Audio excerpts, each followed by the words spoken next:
This is TWiT.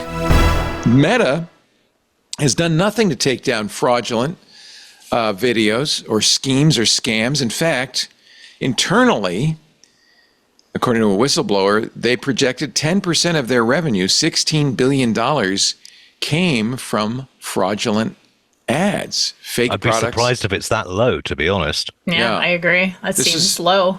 Reuters cited an internal document which estimated that Meta shows 15 billion ads a month.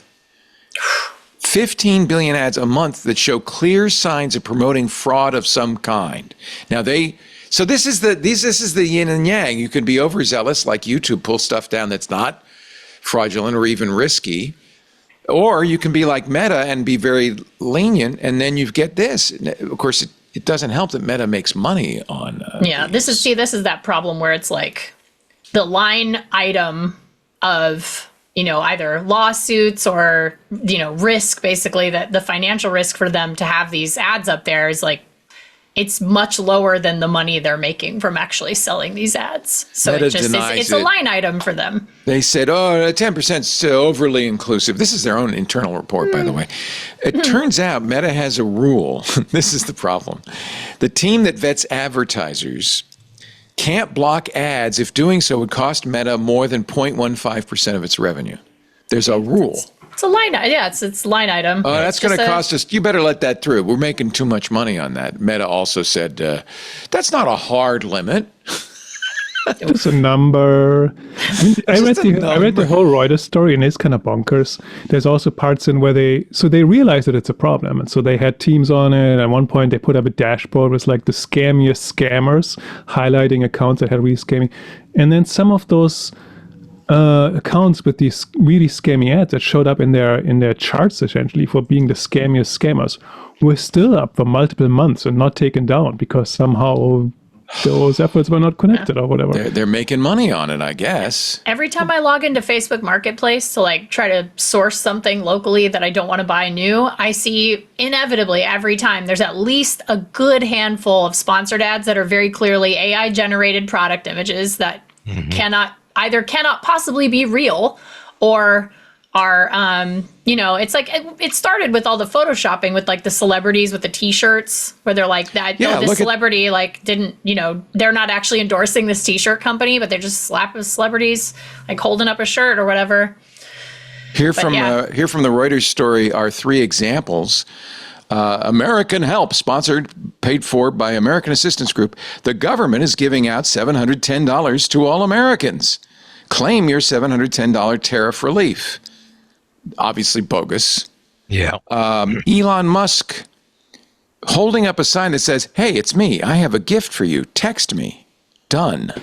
When people hold up a sign, it's always a good thing. It's always real. Yeah. Sure. It's real. I don't know what the done part is for, but anyway, here's one that's actually saying. I think that's what you need to text him. You need to text done to him. Oh, you text him the done? Word done? Yeah, maybe that's I'm done, Elon. Okay, here's $1 million. Here's one that actually says, we're going to help you if you've been scammed. Cybercrime experts can advise you. This is evil. It's the anti-fraud lawyer team. Oh man, just like the Avengers. He's got the statue of Justice blindfolded, holding the scales behind him. He must be real. Stand up against deception. Uphold your rights. But it's deceptive. It itself is deceptive. A free consultation. So wow. And I can. But see, I think I'm not sure I fully blame Meta for this, because we just had a story about how you can be overzealous as well. So, and when one of these examples with the government is giving you all this money, that just reminds you of all the junk mail that you get from people promising you mortgage relief or whatever. It's always related to some government initiative that doesn't exist. So the scams have been around for a long time. The question is whether now that they're online, a company like Meta can do more. And probably yes, but it is a balance. You're right.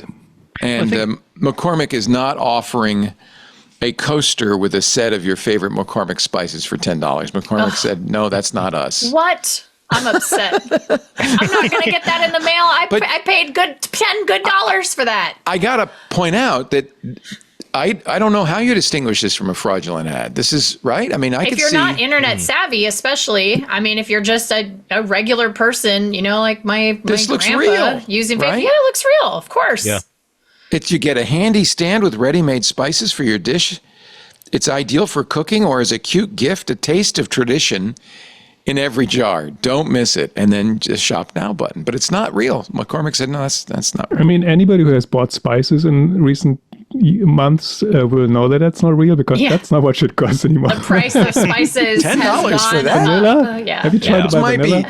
It says it's a coaster, and those might be really tiny bottles. Yeah, there are apothecary bottles that are 1 inch high. That's what, it's a dollhouse version, Airplane liquor actually. It's a bottles or little- something. Yeah. But I mean, I they're did- never going to make a serious attempt to crack down on this until there are fines which make a difference.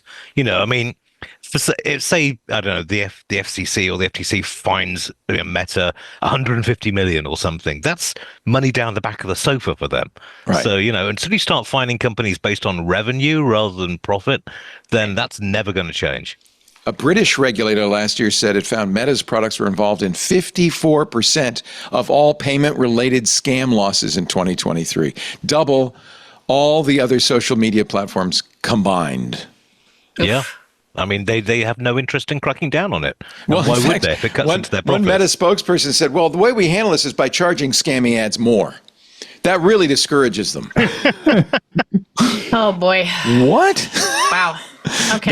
That's how you okay. Yeah. Rather than that's a voluntarily strategy. Reuters goes on to say, rather than voluntarily agreeing to do more to vet advertisers, the same document states the company's leadership decided to act only in response to impending regulatory action. They did it till they couldn't get away with it anymore. Yeah. That's basically sounds how right. it goes. Yeah. Yeah. Hey, I hope you've enjoyed this little snippet from a much longer show we call This Week in Tech. If you want to see the whole thing, there's a link down below. And you know what the best thing to do would be? Like and subscribe. And thank you so much for watching.